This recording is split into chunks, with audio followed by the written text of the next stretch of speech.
하나님 말씀 보시겠어요? 하나님의 말씀 마가복음 16장 12절로 20절. 마가복음 16장 12절로 20절.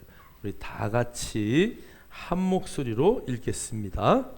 그 후에 그들 중 두 사람이 걸어서 시골로 갈 때에 예수께서 다른 모양으로 그들에게 나타나시니 두 사람이 가서 남은 제자들에게 알리었으되 역시 믿지 아니하니라. 그 후에 11 제자가 음식 먹을 때에 예수께서 그들에게 나타나사 그들의 믿음 없는 것과 마음이 완악한 것을 꾸짖으시니 이는 자기가 살아난 것을 본 자들의 말을 믿지 아니함일러라. 또 이르시되 너희는 온 천하에 다니며 만민에게 복음을 전파하라. 믿고 세례를 받는 사람은 구원을 얻을 것이요 믿지 않는 사람은 정죄를 받으리라. 믿는 자들에게는 이런 표적이 따르리니 곧 그들이 내 이름으로 귀신을 쫓아내며 새 방언을 말하며 뱀을 집어 올리며 무슨 독을 마실지라도 해를 받지 아니하며 병든 자에게 손을 얹은 즉 나으리라 하시더라. 주 예수께서 말씀을 마치신 후에 하늘로 올려지사 하나님 우편에 앉으시니라. 제자들이 나가 두루 전파할세 주께서 함께 역사하사 그 따르는 표적으로 말씀을 확실히 증언하시니라. 아멘. 아멘. 자, 우리 오늘 이제 말씀 읽기 전에 우리 좌우 옆에 보시고 한번 인사합시다. 참 잘 오셨습니다.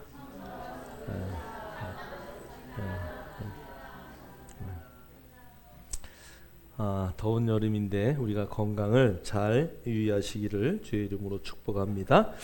자, 오늘 말씀 한번 보시면은요, 이제 주제를 우리가 주께서 함께 역사하사. 주님은요, 이 땅에 오셔서 우리가 이제 아까 168장 찬양한 게 여러분 한번 집에서 한번 불러보세요. 예수님이 이 땅에서 태어나신 그때부터 마지막 다시 오실 것까지의 내용이 168장에 다 있어요.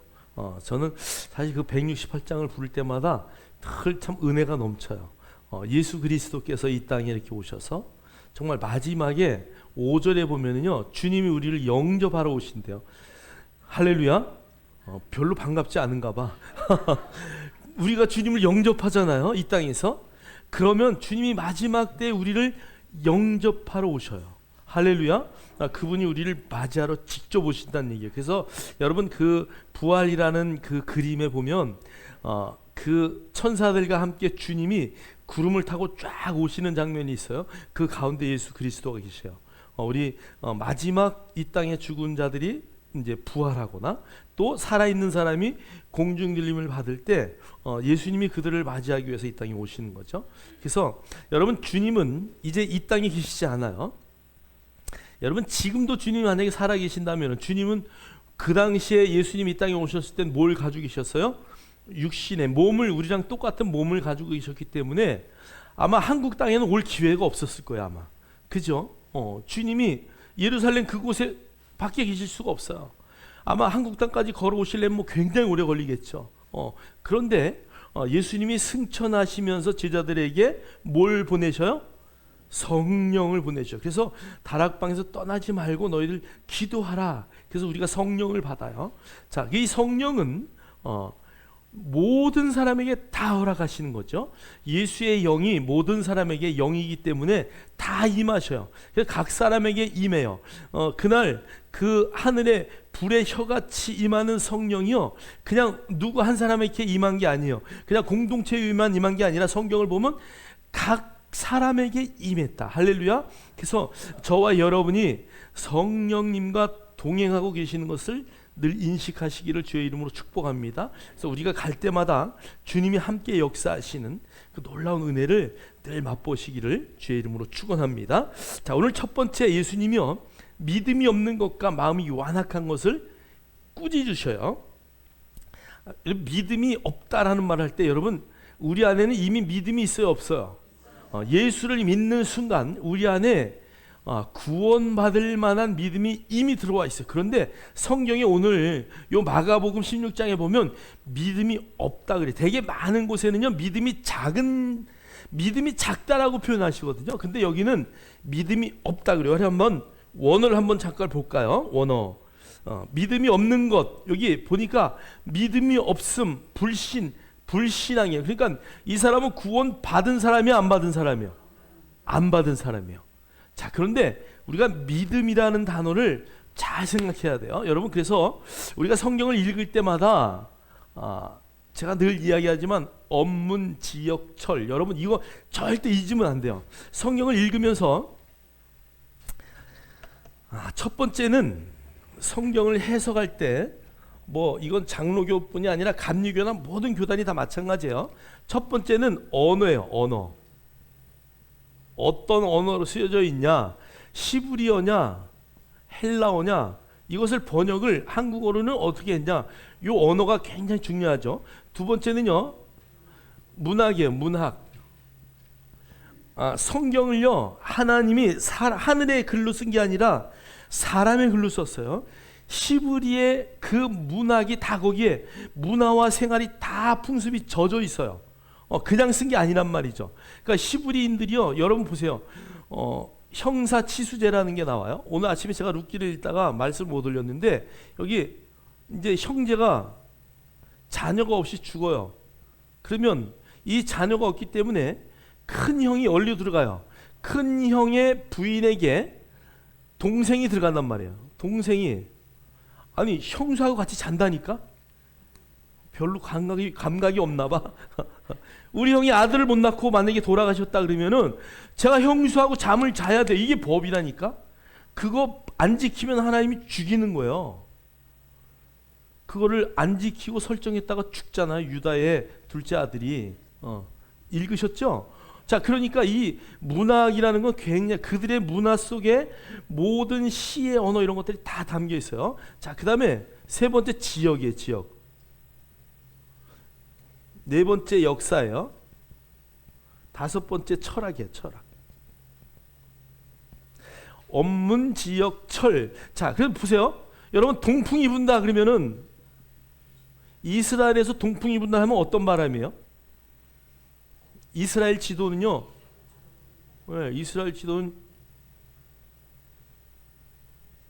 이렇게 생겼거든요. 이쪽이 동쪽이에요. 여기가 북쪽이고요. 여기가 남쪽이고, 요 지중해가 여기 서쪽이에요. 자, 그러니까 동풍이 분다면은 이 모래 사막에서 뜨거운 바람이 불어와요. 그러니까 농사 지면서 꽃이 떨어지고 막 문제가 생기는 거야. 그러니까 지역이 이러니까 만약에 하나님이 동풍을 불었다 그러면은 지금 막 대지가 다 말라가고 풀이 다 말라가고 있으니까 목동들이 요 위에서 목동을 키우다가 이거 다 밑으로 내려와야 될 시기구나, 이거 알 수 있는 거예요. 자, 그럼 갈멜산에서 누가 기도해요? 네.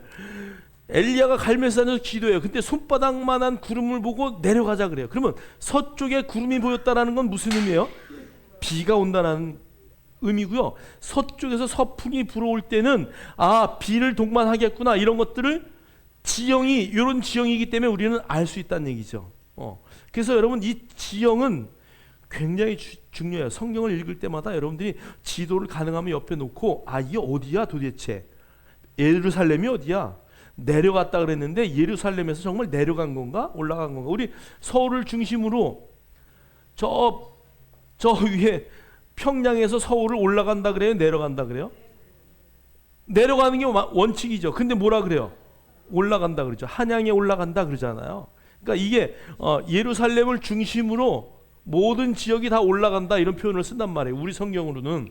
그러니까 이런 것들을 우리가 잘 이해해야 된다. 자, 그 다음에 역사예요. 그들의 역사 속에 하나님에 대한 형상 뭐 이런 것들이 여기 다 역사 안에 다 다윗 왕의 이야기, 다 이스라엘의 역사잖아요. 역사에 대한 것들을 우리가 무시할 수 없어요. 성경은 역사예요. 그래서 역사라는 단어가 히스토리잖아요. 히 누구예요? 그분, 예수 그리스도, 스토리, 그분의 이야기예요. 그러니까 이 영어로 역사라는 단어 자체는 예수님이 하신 그 모든 일의 이야기가 역사예요. 여러분 보세요. 제가 1961년도에 태어났어요. 자, 그러면 요걸 앞으로 쭉 가가지고 그럼 0년도에는 어떤 일이 일어난 거예요? 영년도에는 예수님이 태어난 거예요. 그러니까 세상 사람들이 모르면서도 자기는 1961년도에 태어났다 이 말은 1961년도에 태어났다는 이 말은 예수님이 오신 날로부터 1961년째 태어났다 이 말이에요. 그러니까 이 세상 모든 사람들이 알게 모르게 예수님의 이 역사를 그대로 다 지금 사용하고 있는 거예요. 여러분 월화수목금토일 어디서 나온 거예요? 성경에서 나왔잖아요. 다 그게 7일이 돌아가게끔 되어 있는 거죠. 자, 그 다음에 그들의 철학이 있어요. 그들의 문학과 철학이 다 성경에 다 묻어져 있다. 자, 그럼 오늘 이제 여러분이 그래서 여기 언어와 문학과 지역과 역사와 철학을 볼 때에 오늘 역사적으로 오늘 이 성경을 쓸 때에 예수님이 믿음이 없다라고 했을 때 그 믿음은 뭔가? 여러분 로마서의 믿음은요. 로마서의 믿음을 이야기하면은 요 믿음은 구원에 관련된 믿음이에요. 자, 그런데 만약에 예를 들어서 그냥 쉽게 예를 들을게요. 우리 권사님이 11조를 안 냈어요. 떼먹었어. 만약에 그럴 리는 없는데 그런데 내가 권사님 보고 권사님 믿음이 없으시네요. 그럼 그건 무슨 얘기예요? 하나님이 구원을 못 받았다는 얘기인가요?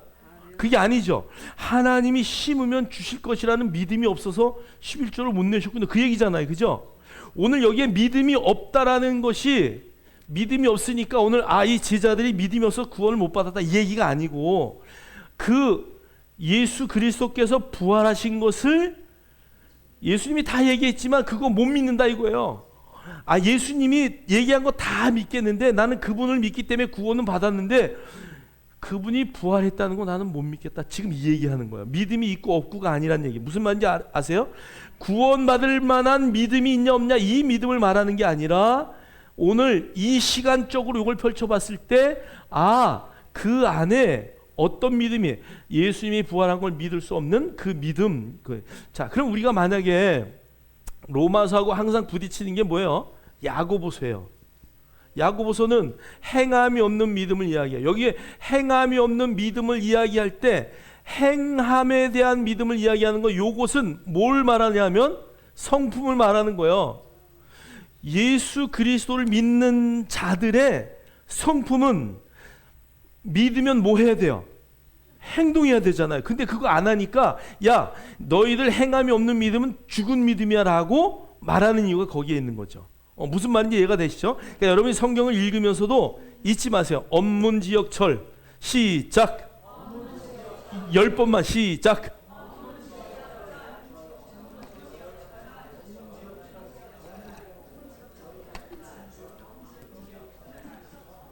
네, 됐어요. 여러분이 그걸 늘 염두에 두고 성경을 읽어야 이게 다윗 시대는 어땠구나, 또 예수님 시대는 어땠을까, 이때는 로마가 정치했을 때니까 로마가 정치했을 때 이런 거였구나, 이런 것들을 우리가 아셔야 돼요. 그래서 여기 믿음이 없다라는 것은 구원받을 믿음이 없는 것이 아니라 그들이 예수님이 부활했다는 말을 듣고도 그거 예수님 말씀하셨지만 우린 믿을 수가 없어. 지금 그 얘기하는 거야. 그래서 도마에게 뭐래요? 옆구리 찔러보고 너 정말 믿음이 없어서 그러는 것보다 너가 이거 찔러보고 정말 내가 누군지 정확하게 이해하는 그 믿음을 갖는 것이 중요하다라고 예수님이 말씀하시는 거죠. 그래서 저와 여러분이요 정말 그 믿음을 갖기를 주의 이름으로 축복합니다. 그래서 우리가 예수 그리스도를 믿는다면은 당연히 구원 받는 거죠. 자, 그 다음에 그거 믿은 다음에 그 믿음으로 예수님이 어떤 분이라는 것을 알기 때문에 우리가 그분의 성품을 따라 살아야 된다는 것을 성경은 말해요. 오늘 예수님이 그들이 부활하신 예수를 믿지 않는 것에 대해서 꾸짖으시는 거예요. 그리고 꾸짖을 뿐 아니라 마음이 완악하다. 여기 마음이 완악하다 이 말은요 말랐다 마음이 이런 얘기예요. 마음이 정말 이 돌처럼 딱딱하다 그 얘기하시는 거죠. 그래서 여기 원어도 마른 마음이다 이렇게 표현이 돼요. 첫 번째 해석이 마른 마음이에요. 그러니까 빼짝 말랐어요. 여러분 빼짝 마른 땅에 물을 부으면 물이 잘 들어가요? 안 들어가요? 안 들어가잖아요. 그죠? 막 물이 겉돈다고요. 그런데 그게 호미로 이렇게 싹 파내고서 물을 부으면 어떻게 돼요? 쫙 빨아들이죠. 자, 그래서 이렇게 물을, 하나님의 말씀을 받을 수 없는 딱딱한 마음. 예수님이 그렇게 말씀하셨지만 그 부활하신 예수를 믿지 않는 그들의 완악한 마음을 오늘 주님이 막 꾸짖으셨다라는 얘기죠. 자, 우리 한번 28장에, 마태복음 28장에도 동일한 말씀하셔요. 28장 16절로 17절 읽겠습니다. 시작. 열한 제자가 갈릴리에 가서 예수께서 지시하신 산에 이르러 예수를 배웁고 경배하나 아직도 의심하는 사람들이 있더라. 아멘. 아멘. 그래서 아직도 예수를 보고 예수님, 그리고 여기 경배라는 단어는요, 정말 두려워 떨면서 그분이 살아나셨구나, 이것을 인식하는 단어예요, 사실은. 그런데 그 뒤에 뭐라고 써 있어요? 아직도 의심하는 사람들이 있다. 여러분, 믿음은요, 믿음이 이렇게 있어요. 믿음이 이만한 파워가 있어요. 그런데 만약에 의심을 한다면은 그 믿음과 의심은 서로 부딪히기 때문에 죄로예요. 나싱에 아무 역사도 일어나지 않아요. 무슨 말인지 이해가 되시죠? 예, 믿음과 의심, 불신하는 것은 이게 서로 부딪히기 시작하면 아무 일도 할 수 없어요. 그래서 의심이란 단어를 보세요. 한번 의심이란 단어는요, 이 디스타조라는 단어인데 이중으로 하다, 흔들리다. 그냥 여기 디스라는 단어에서 왔는데 이게 두 번이라는, 다시라는 의미가 있어요. 자, 그러니까 이 의심이라는 단어는요, 믿지만 믿을 수 없어, 이러고 뒤에 두 번 반복하는 그런 의미가 있는 단어예요. 자, 그래서 여러분이 마가복음 11장 23절 읽겠습니다. 시작. 내가 진실로 너희에게 이르노니 누구든지 이 산더러 들려 바다에 던져지라 하며 그 말하는 것이 이루어질 줄 믿고 마음에 의심하지 아니하면 그대로 되리라. 아멘.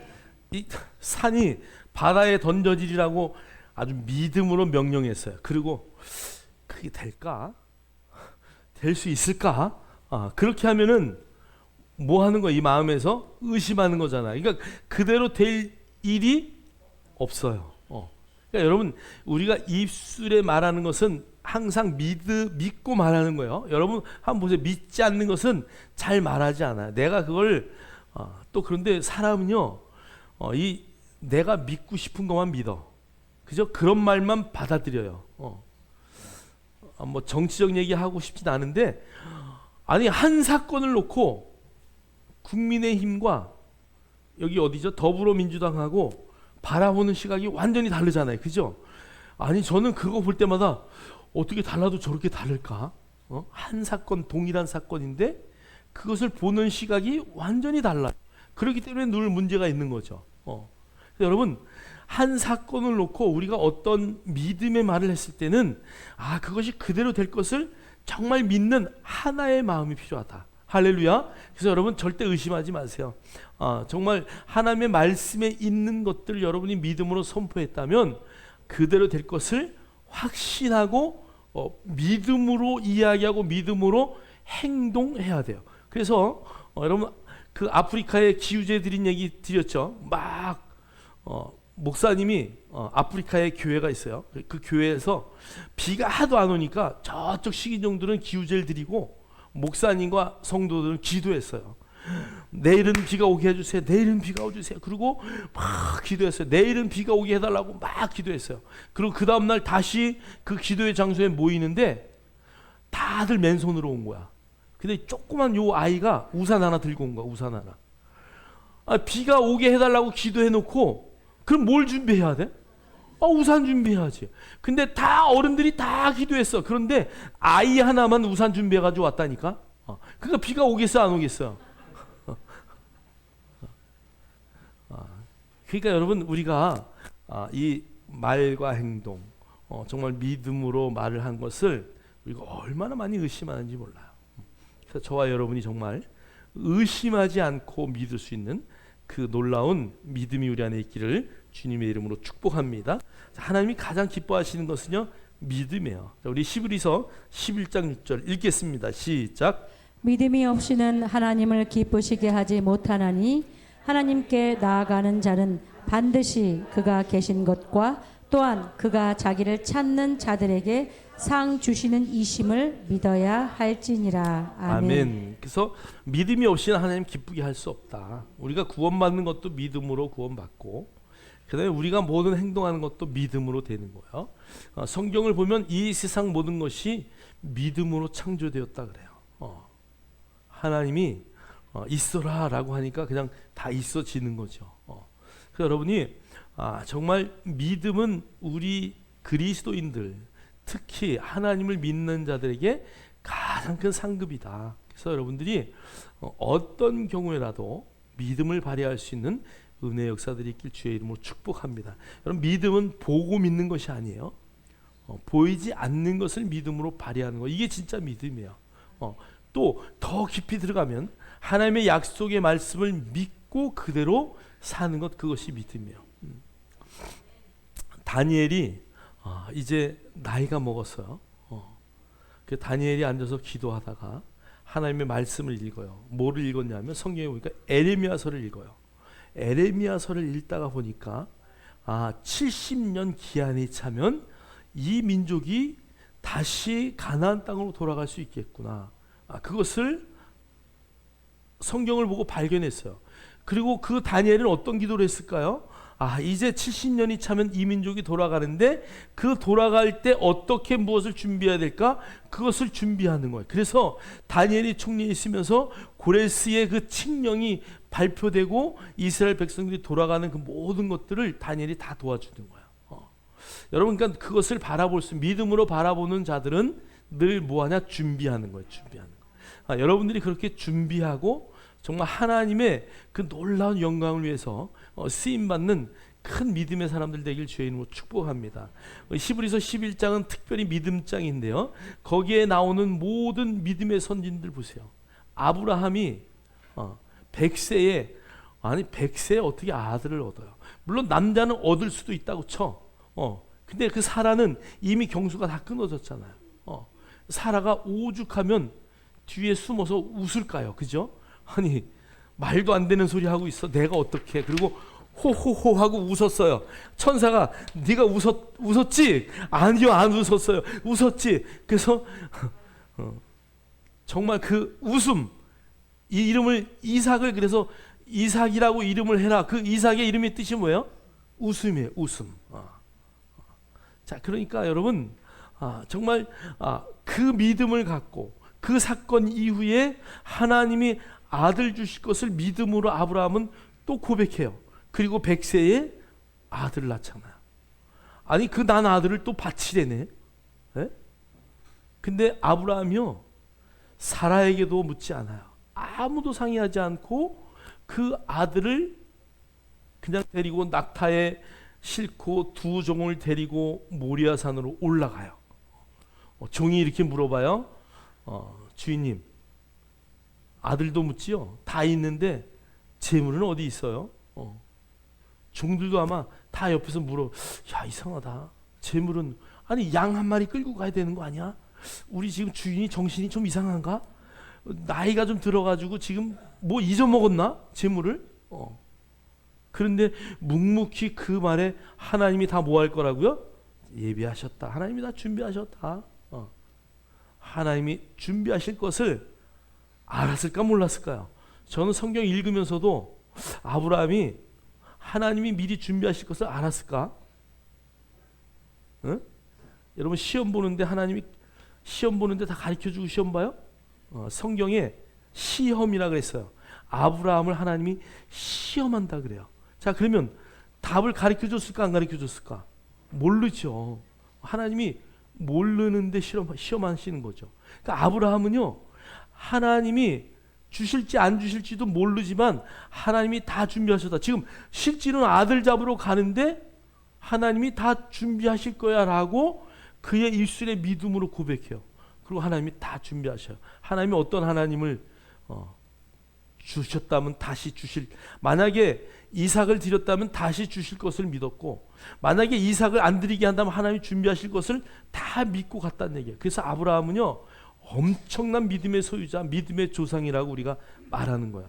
여러분 믿음은 정말 중요한 거예요. 오늘 12서 11장 6절에 말씀하신 것처럼 믿음이 없이는 하나님을 기쁘게 할 수 없어요. 자, 그 다음에 믿음이 없다면 하나님 앞에 그 상을 받을 수도 없어요. 저와 여러분이 모든 행동을 할 때에 눈에 보여지는 것보다 믿음의 행동을 하시기를 주의 이름으로 축복합니다. 그래서 여러분 정말 어떤 상황 가운데서 우리가 만약에 고난을 당하거나 어떤 일을 부딪혔을 때 여러분이 늘 잊지 말아야 할 것은 이 고난이 어디로부터 온 것인가 라는 것을 늘 생각해야 돼요. 이게 사단으로부터 온 것인가, 아니면 나의 잘못 때문에 온 것인가, 아니면 이것을 하나님이 정말 주시는 시험인가. 아브라함이 잘못한 것이 없는데 시험을 당해요. 그죠? 그럴 때 이 시험은 어떤 시험이에요? 하나님의 영광을 위한 시험이에요. 여러분이 정말 잘 생각해 보세요. 고난이 왔을 때 내가 잘못한 것이 없는데 왜 고난이 오지? 그럴 때 한번 잘 생각해 보세요. 이 시험이 어디서부터 왔는가? 그래서 여러분들이 삶에 그런 어려움과 고난이 왔을 때는 여러분 뭐 해야 돼? 잠시 멈추는 거, 스톱하는 거. 그리고 그 고난의 시작이 어딘가. 그래서 그 고난이 나의 잘못으로 왔다면 철저하게 회개해요. 여러분 그 모습을 어디서 볼 수 있어요? 다윗을 통해서 볼 수 있어요. 다윗이요 하나님 앞에 철저하게 자기의 잘못을 고백하잖아요. 그러니까 여러분 어떠한 일이 있을 때 그것이 어디로부터 왔는가를 여러분이 살필 수 있는 것이 놀라운 은혜예요. 그래서 여러분 참고적으로 요거 좀 하나 알았으면 좋을 것 같아요.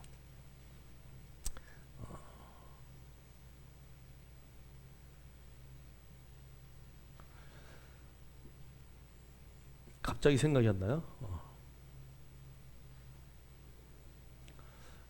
이제 7거지 악이라는 게 있는데요. 첫 번째가 뭐죠? 악을 생각하면 거짓. 또 뭐가 있죠?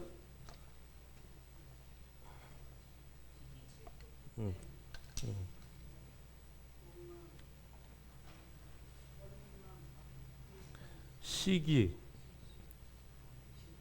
질투, 교만, 또 교만하고 원망 같다고. 그다음 여기 한번 보세요.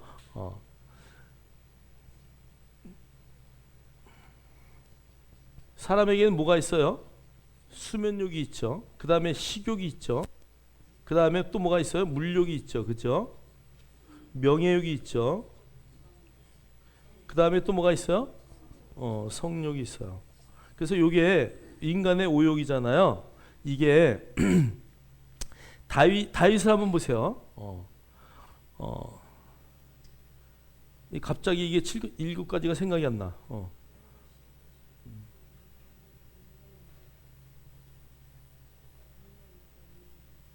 시기, 질투, 교만, 거짓, 또 뭐가 있죠?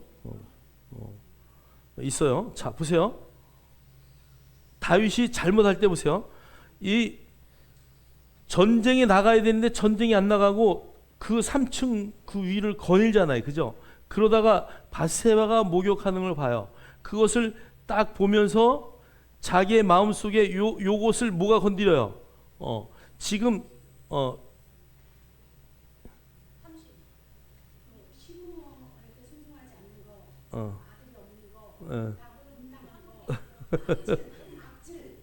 네.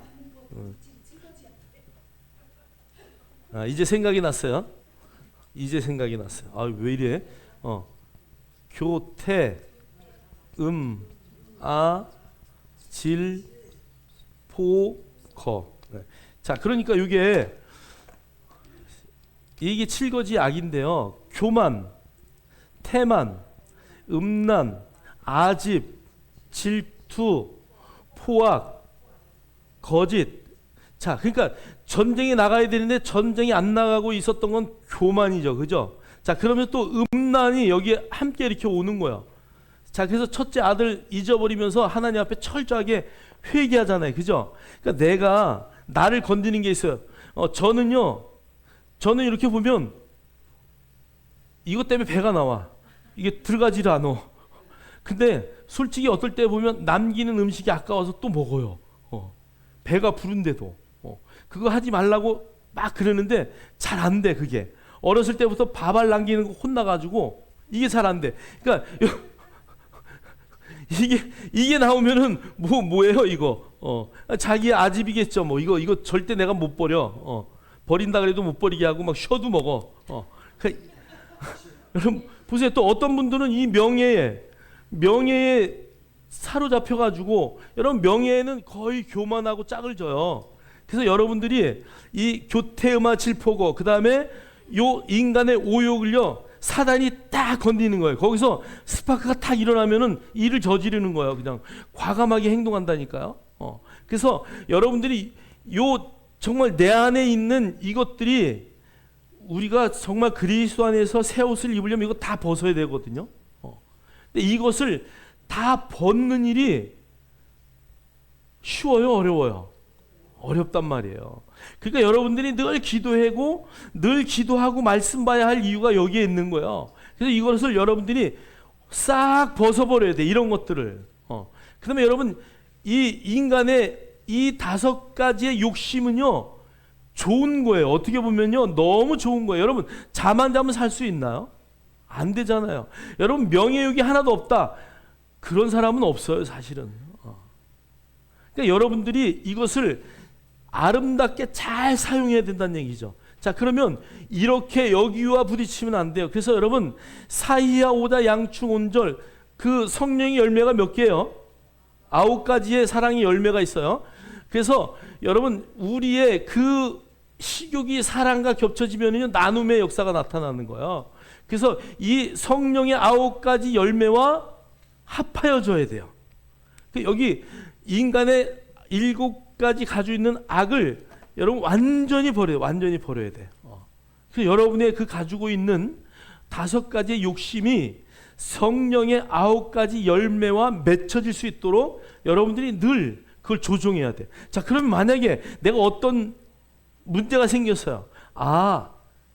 내가 돈 때문에 이런 일이 생겼구나. 알 수 있어요, 없어요? 알 수 있어요. 그러니까 그럴 때는 여러분들이 얼른 회개해야 돼. 하나님, 내가 하나님보다 돈을 더 생각했군요. 그래서 여러분 그런 것들을 내려놓을 수 있어야 돼요. 그래서 하나님을 최고의 위치에 놓을 때 하나님이 기뻐하셔요. 여러분 믿음이라는 것은요 그냥 여러분 보이지 않는 그런 것이 아니에요. 여러분 믿음은요 보여요. 믿음은 여러분의 입술 가운데 다 보여요. 말하는 거 보면은 이분은 정말 믿음이 있구나 이거 보여요. 말할 때 농담이나 하고 웃기는 얘기나 하고 말할 때 만약에 뭐 이런 누구 흉이나 보고 이러면 그 사람이 믿음이 있을까요? 아니요. 행동을 한번 보면 다 보여요. 여러분의 태도는요 정말 중요해요. 크리스 목사님이 설교할 때 첫 번째 강의가 늘 그 얘기예요. 태도. 예배에 뭐가 중요하다고요? 태도. 하나님은요 예배 드리는 태도에 딱 벌써 그거 받으셔요. 여러분 예배는요 내가 은혜 충만하고 막 그거는 두 번째고요. 그건 저절로 오는 거고요. 정말 중요한 건 내가 하나님 앞에 어떻게 예배하느냐 이게 중요해요. 우리 딸이 한 3살 4살 때 됐을 때 예배 시간만 되면 화장실 가자고 끌고 가요. 그런 걸 화장실 앞에 끌고 가가지고 왜 예배 때마다 그래? 미리 안 하고 한 번 혼나고 나더니요 그 다음에 예배 때 얼마나 예배를 잘 드리는지 몰라요. 어른 예배, 아이들 예배가 중요한 게 아니에요. 여러분 3살 버릇이 어디까지 간다고요? 여든까지 간다고. 그러니까 여러분 정말 딱 한 번만 이렇게 딱 교정을 해주면은요 아이들은 잘 지켜요. 문제는 어른들이 안 지켜요. 여러분 예배 시간에는 정말 집중하셔야 돼요. 하나님은요 그 태도를 너무 중요하게 여기셔요. 여러분이 집을 나올 때서부터 내가 어떠한 믿음의 마음을 가지고 주 앞에 오느냐 하나님 그걸 기뻐하시는 거죠. 저와 여러분이 정말 그렇게 믿음으로 무장하시기를 주의 이름으로 축복합니다. 그래서 어떠한 상황 가운데서도 하나님이 정말 기뻐하시는 예배, 하나님이 기뻐하시는 그 믿음을 마음껏 발휘하시기를 주의 이름으로 축복합니다.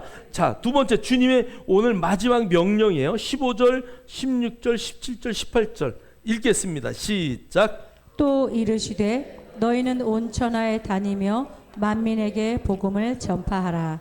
믿고 침례를 받는 사람은 구원을 받을 것이요 믿지 않는 사람은 정죄를 받으리라.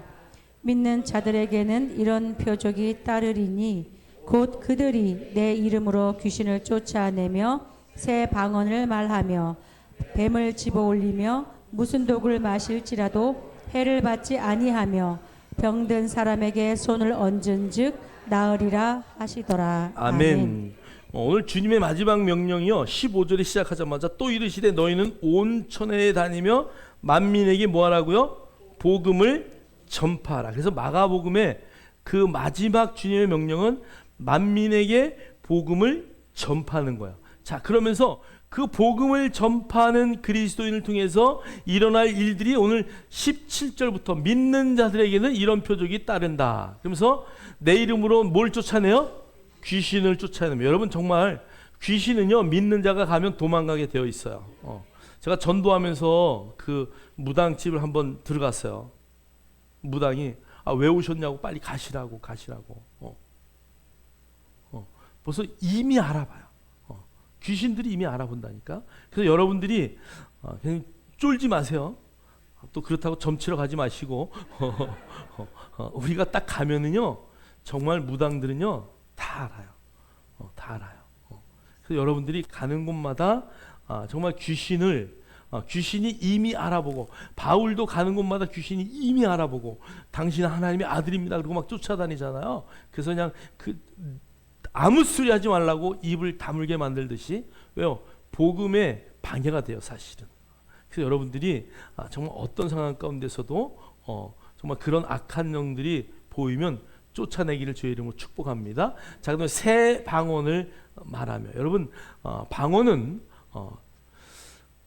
뭐 하니 많이 그거는 다 개인적인 것이죠. 자, 그런데 성경에 바울이 뭐라고 말했어요? 나는 누구보다 더 방언을 많이 한다. 그러니까 여러분 방언은요 많이 할수록 유익해요. 누구를 위해서요?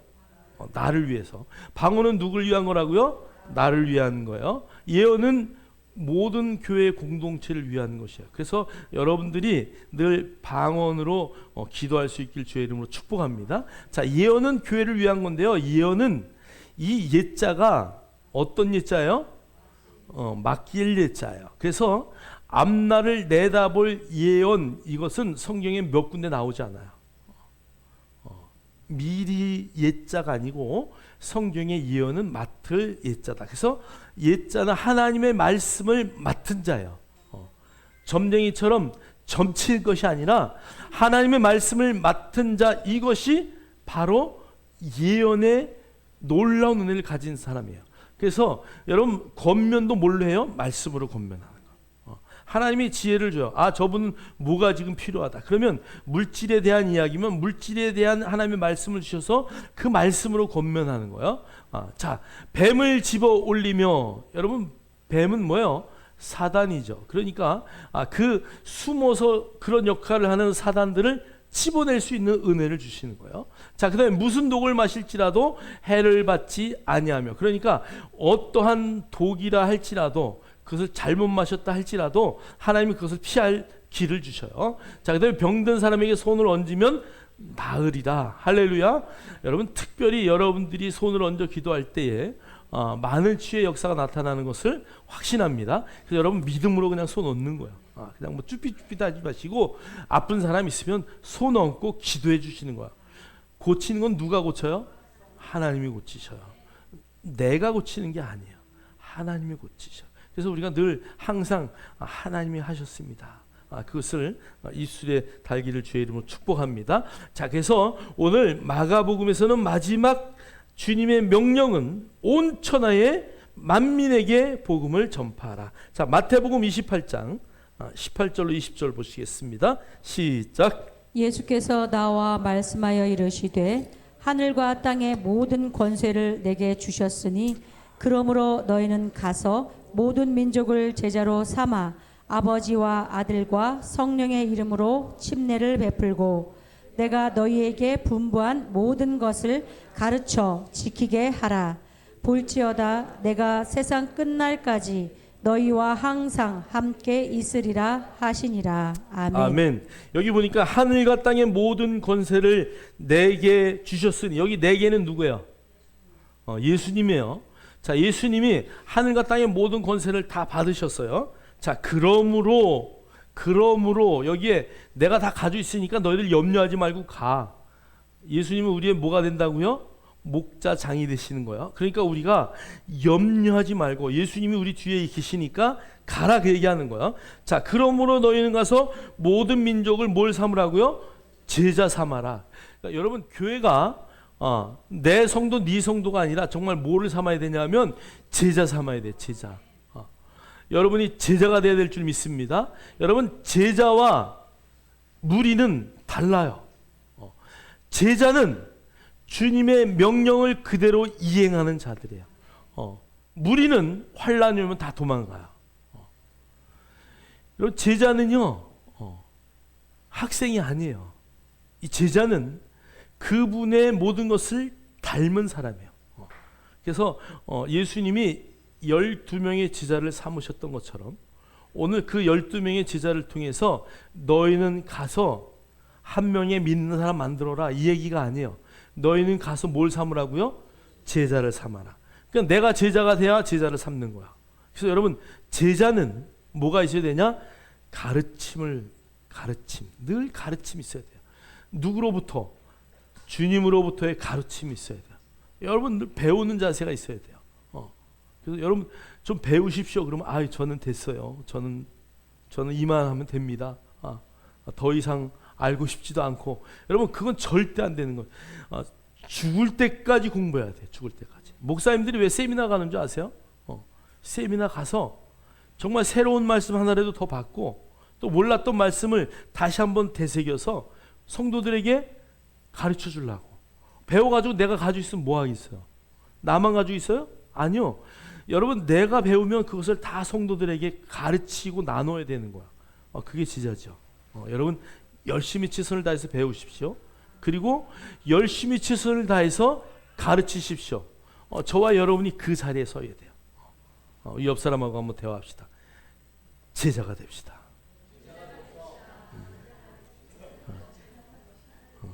할렐루야.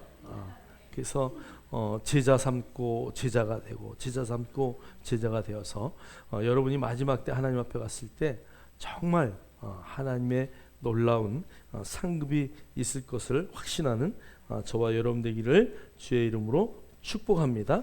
자, 누가복음 24장 45절로 49절 한번 읽겠습니다. 시작. 이에 그들의 마음을 열어 성경을 깨닫게 하시고 또 이르시되 이같이 그리스도가 고난을 받고 제3일에 죽은 자 가운데서 살아날 것과 또 그의 이름으로 죄 사함을 받게 하는 회개가 예루살렘에서 시작하여 모든 족속에게 전파될 것이 기록되었으니 너희는 이 모든 일의 증인이라. 네, 거기까지만 읽을게요. 여기 너희는 이 모든 일의 뭐라고요? 증인이다. 그래서 여러분, 저와 여러분은 증인의 삶을 사는 거예요. 자, 증인은 사건을 확실하게 본 사람이죠. 그죠? 보아야 증인이 되는 거예요. 보지 않으면 증인석에 설 수 있어요? 없어요? 없어요. 그러니까 저와 여러분이 믿음의 생활을 하면서 뭐를 봐야 되냐? 예수 그리스도를 만나야 돼요. 그분을 보아야 돼요. 그분을 느껴야 돼요. 그래야 마지막 때 여러분이 증인석에 설 수 있는 거예요. 증인, 예수님을 보았습니까? 아니요, 본 적이 없는데요. 예수님을 아십니까? 아니요, 잘 모르는데요. 그러면 증인이 아니죠. 만약에 그 사람이 보지 않았는데 본 것처럼 말하면 위증이 되는 거예요. 여러분, 성경을 통해서 예수 그리스도 그분을 만나야 돼요. 그래서 바울이요, 내가 그리스도와 함께 십자가에 못 박혔다고 말해요. 여러분, 바울은 예수님이 십자가에 못 박히실 때 이 밑에서 십자가에 못 박으라고 외쳤던 사람이에요. 그런데 그 바울이 예수 그리스도를 만나고 나서 내가 그 십자가에 함께 못 박혔다고 이야기하는 거예요. 증인으로서 말하는 거예요. 여러분, 그게 가능한 얘기예요? 못 박으라고 외쳤던 자가 내가 주님과 함께 십자가에 못 박혔대요. 여러분, 주님을 만난 증인은 주님이 십자가에 못 박혔을 때 그 자리에 함께 못 박힌 자인 줄 믿습니다. 왜 그러냐면 그 성령이 저와 여러분 안에 함께하기 때문에 그래요. 그래서 여기 성령이 와 계셨기 때문에 그것을 증언할 수 있는 거야. 예수님이 십자가에 못 박혔을 때 나도 십자가에 못 박혔고, 예수님이 무덤에 계실 때 나도 그 무덤에 함께 있었고, 주님이 부활하실 때 나도 주님의 부활과 함께 부활했음을 여러분 믿으십니까? 여러분 그 증인이 돼야 돼요. 그래서 여러분이 하나님의 말씀을 통해서 내가 그분과 연합하여 하나 되었을 때 그 증인의 고백이 나올 수 있다. 여러분 그 증인임을 잊지 않기를 주의 이름으로 축복합니다. 자, 사도행전 1장 3절 읽겠습니다. 시작. 그가 고난 받으신 후에 또한 그들에게 확실한 많은 증거로 친히 살아계심을 나타내사 40일 동안 그들에게 보이시며 하나님 나라의 일을 말씀하시니라. 아멘. 그래서 오늘 저는 이 말씀 1장 3절을 읽을 때마다 느끼는 거예요. 야, 주님이 부활하셔서 이제 이게 부활의 초실절이에요. 자, 그럼 이때부터 성령 강림까지는 50일의 텀이 있어요. 자, 그런데 주님이 40일을 함께하고 하늘로 올라가셔요. 자, 그런데 이 40일 동안 하신 일이 어떤 일을 하셨냐면 하나님 나라의 일을 말씀하셨대요. 뭘 얘기했다고요? 하나님 나라의 일을 말씀하셨대요. 여러분 궁금하지 않아요? 주님, 저기 음부에 내려갔다 오셨는데 거기서 어떤 일 하셨어요? 거긴 어때요? 뭐 제자들이 이런 거 물어볼 수도 있잖아요, 그죠? 근데 예수님은 그런 얘기 다 빼시고 성경을 보면은 복음서에 늘 하나님의 나라에 대해서 주님은 늘 말씀하셨어요, 그죠? 모든 비유가 하나님의 나라에 대한 비유예요. 자, 그럼에도 불구하고 마지막 40일을 이 땅에서 40일을 보내면서 주님은 제자들에게 다른 이야기 안 했어요. 하나님 나라의 일을 계속 말씀하셨어요. 여러분 정말 하나님 나라의 그 큰 일들을 말하고 행할 수 있는 저와 여러분 되길 주의 이름으로 축복합니다. 자, 우리가 이 땅에서 해야 할 일은요, 하나님 나라의 일이에요. 하나님 나라가 나 때문에 얼마나 확장하고 정말 겨자씨 한 알이 심어져서 새가 깃띄운 것처럼 여러분 내가 정말 그 겨자씨 한 알이 되어서 하나님의 나라가 이만큼 확장되었다. 그것을 말할 수 있어야 돼요. 누구에게 어떤 사람에게 묻든 하나님의 나라의 일을 설명하고 말할 수 있는 자. 하나님의 나라는 먹고 자고 싸우고 삐지고 울고 이러는 것이 아니다. 하나님의 나라는 항상 기쁘고 즐겁고 정말 그 놀라운 은혜가 늘 넘치는 나라다. 여러분 그것이 어디서부터요? 이 땅에서부터 이루어지는 것이 하나님의 계획이에요. 저와 여러분이 예수 그리스도가 우리 안에 있기 때문에 정말 여러분을 부르시는 그날까지 하나님 나라의 일을 늘 말할 수 있는 저와 여러분 되기를 주님의 이름으로 축원합니다. 축원합니다. 자, 우리 한번 마지막 주님의 승천과 성령의 보증 우리 19절 20절 읽겠습니다. 시작. 주 예수께서 말씀을 마치신 후에 하늘로 올려지사 하나님 우편에 앉으시니라. 제자들이 나가 두루 전파할세 주께서 함께 역사하사 그 따르는 표적으로 말씀을 확실히 증언하시니라. 아멘. 아멘. 예수님이 이제 말씀을 마치신 후에 하늘로 올라갔어요. 사도행전에 보면 예수님이 구름 속으로 가리워 올라가셨다 이렇게 말해요. 자, 예수님이 올라가셨어요. 올라가시고 그 이후에 제자들이 나가서 두루 전파할세. 이제 예수님이 올라가신 후에 제자들이 복음을 전파해요. 자, 그런데 주께서 어떻게 했다고요? 함께 역사하셨대요. 자, 그럼 주님은 떠나셨어요. 자, 그런데 주님이 제자들과 함께 역사했대요. 여러분 저 순서적으로 보면 올라가셔서 하나님 우편에 주님이 앉아 계셔요. 자, 그런데 그 주님이 이제 제자들이 가는 곳마다 함께 역사하셨대요. 그리고 그 놀라운 표적으로 말씀을 확실히 증언할 수 있도록 제자들을 도우셨대요.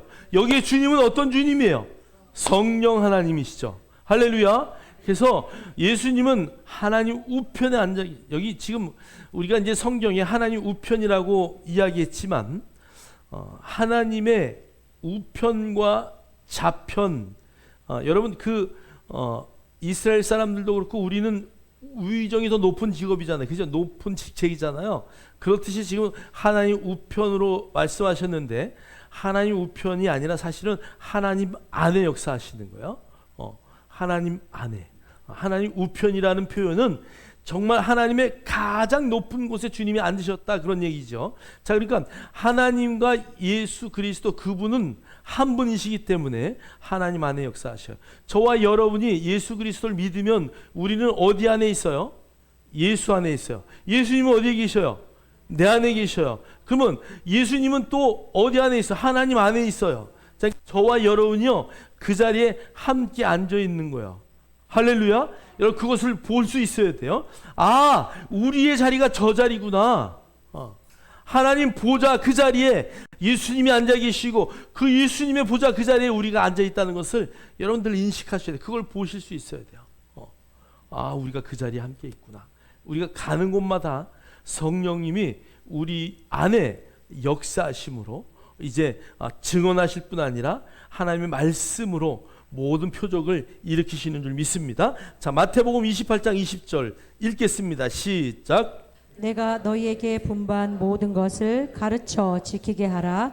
볼지어다 내가 세상 끝날까지 너희와 항상 함께 있으리라 하시니라. 아멘. 그래서 성령님은 세상 끝날까지 우리와 항상 함께 계시는 분인 줄 믿습니다. 그래서 여러분 늘 성령님이 우리와 동행하고 있다는 것을 절대 잊으시면 안 돼요. 자, 요한복음 14장 26절 읽겠습니다. 시작. 보혜사 곧 아버지께서 내 이름으로 보내실 성령 그가 너희에게 모든 것을 가르치고 내가 너희에게 말한 모든 것을 생각나게 하리라. 아멘. 그래서 여러분 성령님이 우리 안에 있어가지고요 우리가 어딜 가잖아요. 그러면 그가 너희에게 모든 것을 어떻게 한다고요? 가르치신대요. 누가 가르쳐요? 성령님이 가르쳐요. 그래서 여러분 전도 나가서요 여기 무슨 말을 할까 그런데 여 안에 벌써 할 말을 다 주셔요. 그리고 우리에게 가르쳐 주셔요. 그리고 생각나게 하셔요. 여러분 요한복음 14장 26절은요 성령님이 우리 안에 계시면 가르치고 생각나게 하시는 줄 믿습니다. 할렐루야. 저와 여러분의 길 앞에 이미 성령님이 다 가르치고 생각나게 하셔요. 자, 요한복음 16장 13절 시작. 그러나 진리의 성령이 오시면 그가 너희를 모든 진리 가운데로 인도하시리니 그가 스스로 말하지 않고 오직 들은 것을 말하며 장래일을 너희에게 알리시리라. 아멘. 아멘. 우리를 성령이 오시면 너희를 모든 진리 가운데로 인도하신대. 여러분 진리가 뭐예요? 말씀이에요. 이게 진리라는 단어가 에메트인데요. 이 히브리어의 첫째 자 그 다음에 가운데 맨 끝자를 섞어 놓은 거예요. 이 진리라는 단어. 그래서 시작과 끝이 동일해요. 시작과 중간과 끝이 동일하다. 이게 진리예요. 자, 근데 말씀이 시작이나 끝이나 중간이 동일하다. 그래서 진리, 하나님의 말씀이 진리예요. 그래서 성령님이 오시면은요, 우리를 하나님의 말씀으로 늘 인도하셔요. 자, 그 다음에 우리의 장래일도 우리에게 다 알리셔요. 할렐루야. 그러니까 여러분 우리가 두려워할 일이 하나도 없다. 성령님이 동행하시면 그 놀라운 일을 우리 안에 행하실 줄 믿습니다. 자, 사도행전 1장 8절 우리가 잘 아시는 말씀인데요. 읽겠습니다. 시작. 오직 성령이 너희에게 임하시면 너희가 권능을 받고 예루살렘과 온 유대와 사마리아와 땅 끝까지 이르러 내 증인이 되리라 하시니라. 아멘. 성령이 임하면 뭐를 받아요? 권능. 여기 권능은 다이너마이트. 이 다이너마이트 같은 놀라운 능력이 우리 안에 임해서 예루살렘과 온 유대와 사마리아와 땅 끝까지 이르러 뭐가 된다고요? 증인이 되라. 저와 여러분은 그 증인임을 믿습니다. 그래서 우리가 정말 주님이 세상 끝날까지 우리와 함께 하신다. 오늘 마가복음의 마지막에 주님이 내가 세상 끝날까지 너희와 함께 하신다는 말씀을 통해서 여러분 정말 우리가 세상 끝 주님이 오시는 그날까지 나와 동행하시고 함께 하시는 그 예수 그리스도 성령님을 믿음의 눈으로 바라볼 수 있는 우리 모두가 되기를 주의 이름으로 축원합니다. 축원합니다. 아멘.